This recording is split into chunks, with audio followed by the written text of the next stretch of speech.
Hello दोस्तों, राधे राधे। कैसे हैं आप सब लोग? आशा है सब अच्छे होंगे, खुश होंगे, व्यस्त होंगे। तो आपका स्वागत है फिर से हमारे एक नए ब्लॉग में। आज हम बात करेंगे उन बहनों के बारे में जो जिनके घर पास छोटे बच्चे हैं और वो कुछ अर्निंग करना चाहती हैं, तो उन्हें समझ में ही नहीं आता कि हाँ हम क्या करें, क्योंकि बाहर तो वो जा नहीं पाती और घर में छोटे बच्चे हैं तो उनको भी देखना है। तो कैसे अगर छोटे बच्चे को, अपने बच्चे को संभालते हुए भी कैसे अर्निंग कर सकती हैं घर में ही।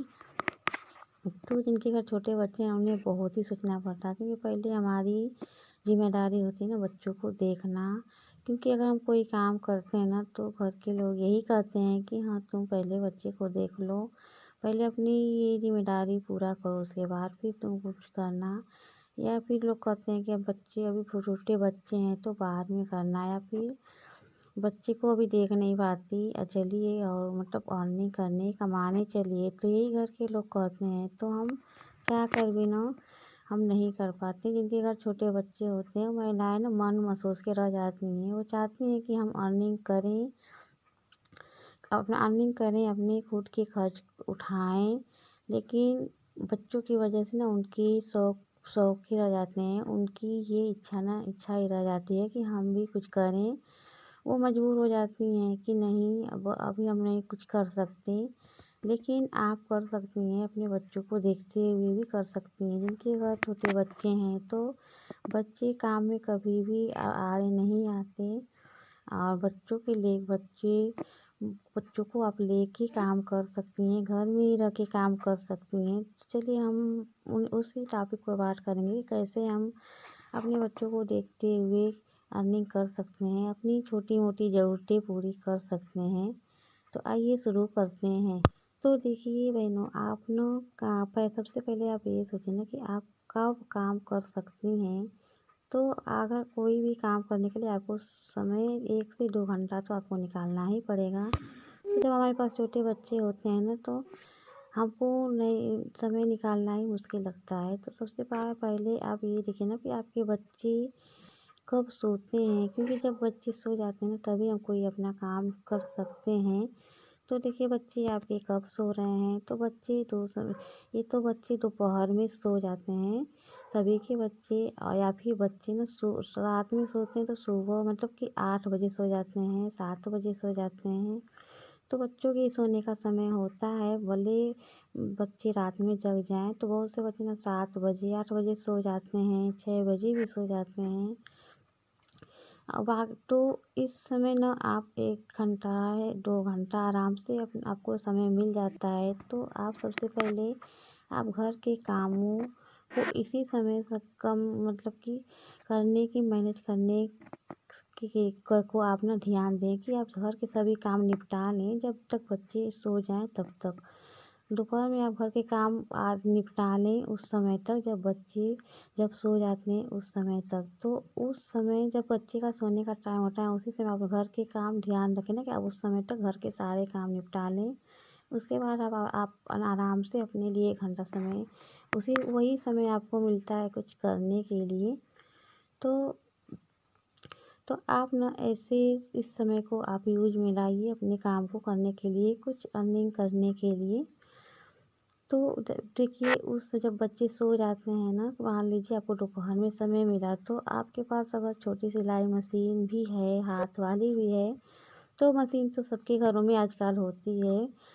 तो वो मशीन का आप ना यूज कर सकती हैं अपना अर्निंग करने के लिए।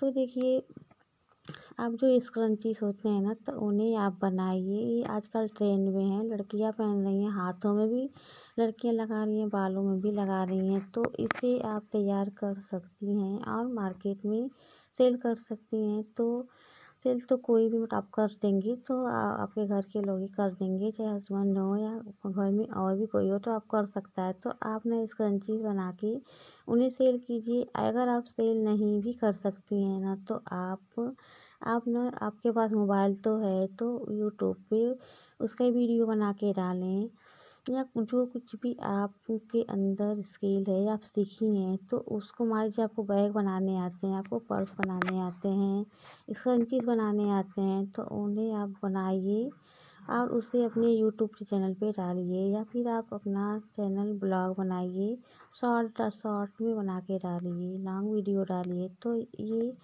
आपको धीरे धीरे लोग जानेंगे और आप घर से ही आपको बिना बाहर गए आप अर्निंग अपना कर सकती हैं। किसी के ऊपर डिपेंड रहने की भी ज़रूरत नहीं है। बस आप अपना एक चैनल बना लीजिए, शॉर्ट बना लीजिए, तो उसी पर आप डालते जाइए वीडियो रोज़ आप डालेंगी तो आपको एक न एक दिन आप कामयाब हो जाएंगी और अपने बच्चों को देखते हुए भी आप अच्छी अर्निंग करने लगेंगी और आपके खुद के हाथ मजबूत होंगे, अपनी ज़रूरतें आप पूरा करेंगे अपने बच्चों को देखते हुए। दूसरा पॉइंट ये दोस्तों कि अगर आप पढ़ी लिखी हैं, अच्छी जानकारी रखती हैं, तो आप अपने आसपास के बच्चों को, उनके माता पिता को, पेरेंट्स को सब बताएं कि हाँ मैं पढ़ाती हूँ, कोचिंग करती हूँ, मैं पढ़ा सकती हूँ बच्चों को, तो आप उन्हें कोचिंग दे सकती हैं। तो उसी एक घंटे कोचिंग के लिए भी ज़्यादा समय की आवश्यकता नहीं पड़ती है, बस 1 घंटा ही काफ़ी है। तो आप उसी समय बच्चों को बुला के अपने घर ट्यूशन दे सकती हैं। तो ये भी एक अच्छा अर्निंग है आपके खुद के कमाने के, अपने पैरों पर खाना खड़ा आप हो सकती हैं। तो आप ना अपने जितना आप पढ़ा सकती हैं बच्चों के 1 से 5 तक के बच्चों को, 8 तक के बच्चों को आप पढ़ा सकती हैं, उन्हें क्लास दे सकती हैं। तो इससे में आपको बाहर जाने की ज़रूरत नहीं पड़ती है। आप घर बैठे बच्चों को देखते हुए, अपने बच्चे को देखते हुए आप अर्निंग कर सकती हैं। ये बहुत ही अच्छा साधन है अगर आप पढ़ी लिखी हैं तो।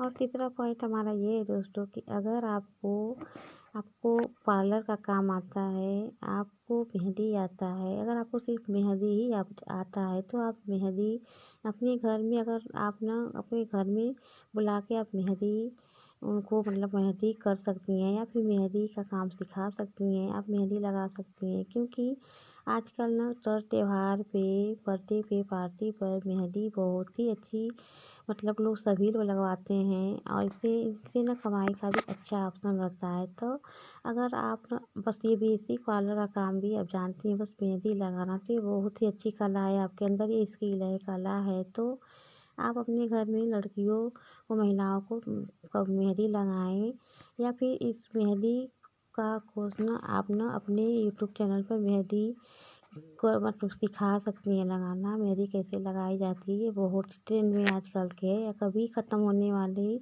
ये बिजनेस नहीं है। ये बिजनेस आप कर सकती हैं, मेहंदी का काम आप सिखा सकती हैं, मेहंदी लगा सकती हैं तर त्योहार पे। तो ये अच्छा आमदनी का ज़रिया है। तो आप ये काम करके ना आप अपना अर्निंग कर सकती हैं, अपने बच्चों के साथ अपना भविष्य बना सकती हैं। देखिए बच्चे कभी हमारे वो काम में बाधा नहीं डालते हैं, वो हमारे आगे बढ़ने का रास्ता मतलब होते हैं। तो हम बच्चे को भी देख लेंगे और अपना आगे भी बढ़ जाएंगे, अपने पैरों पर हम खड़े हो जाएंगे।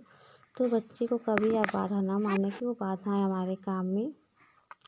तो दोस्तों आज के लिए इतना ही, मिलते हैं कल एक प्यारे से ब्लॉग के साथ। तब तक के लिए अपना ध्यान रखें, अपना केयर करें, खुद अपने पैरों पर खड़ा होने की कोशिश करें। मिलते हैं कल एक प्यारे से ब्लॉग के साथ, तब तक के लिए खुश रहें, व्यस्त रहें। Thanks for watching, bye bye.